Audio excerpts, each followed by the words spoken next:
Hi, this is Adam from Reckon's Opinions, bringing you the first installment of our new soundbite series, Small Answers to Small Questions.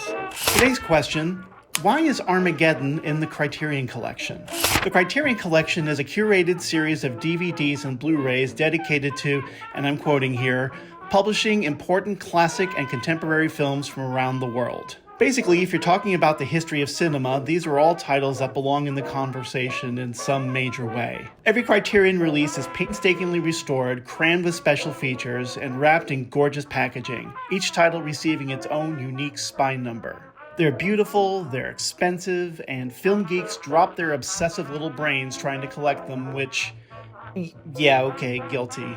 Criterion has a reputation of being all obscure art films and moody foreign flicks with subtitles, and yeah, they've certainly got plenty of those. If you're jonesing for the entire Ingmar Bergman filmography, they've got the hookup for you. But they've actually cast a wide net as far as what they've released. They've got old classics, comfort films, cheesy horror, martial arts movies, cult favorites, even a bunch of Netflix movies that never would have gotten a home release otherwise. The one thing they don't have is big Hollywood blockbusters, because there's already a bunch of places putting out massive 4K special editions of the big hits with way more budget and advertising than Criterion will ever have, so why bother?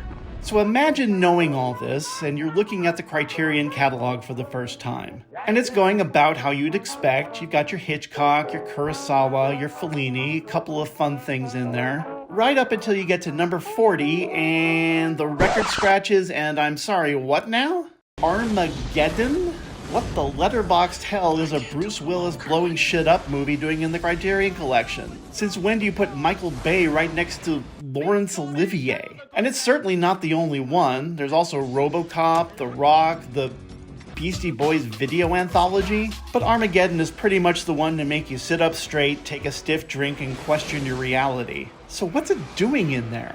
To answer that, we need to set the calendar back 15 years earlier, because Criterion didn't start out as a DVD label, but as a Laserdisc label. Laserdiscs were the first ever format for digital home video. They were big and unwieldy, you had to flip them over halfway through, they were easy to smudge, they were stupid expensive, but they gave you a far better picture and sound than VHS tapes ever could. Because of all this, Laserdiscs were a niche product from the very start, mainly bought by film fanatics, tech nerds, and tech nerd film fanatics. Janus Films, a distributor of art films to theaters, saw this and created the Criterion Collection to release Laserdiscs tailor-made for this exact crowd. In addition to making the picture as pretty as possible, they introduced the idea of the special edition, stuffing in whatever bells and whistles they could think of. They're the ones who invented the commentary track, they're the ones who invented letterboxing, and they specifically chose titles that the geek faction would line up to pay top dollar for.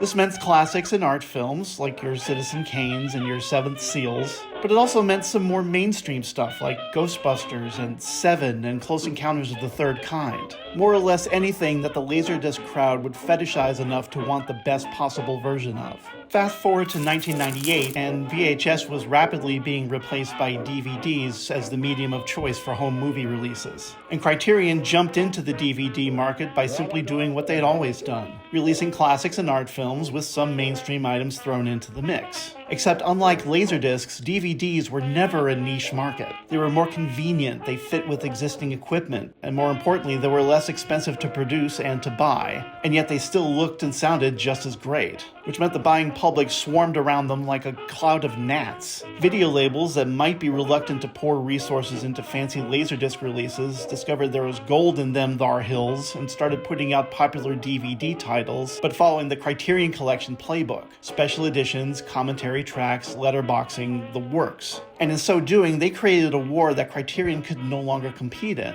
except in the one area that they held all to themselves. And that was the foreign films and classics and art flicks that they had become known for.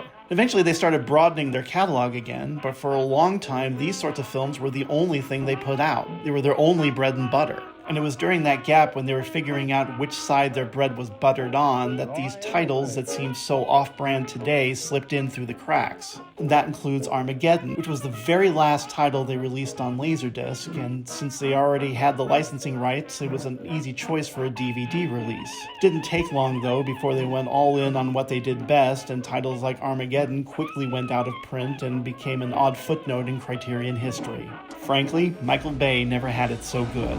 Thank you for watching. Please take a moment to hit like and subscribe, and if you have any small questions about pop culture you'd like to see us tackle, feel free to drop it in the comments. We'd love to hear from you.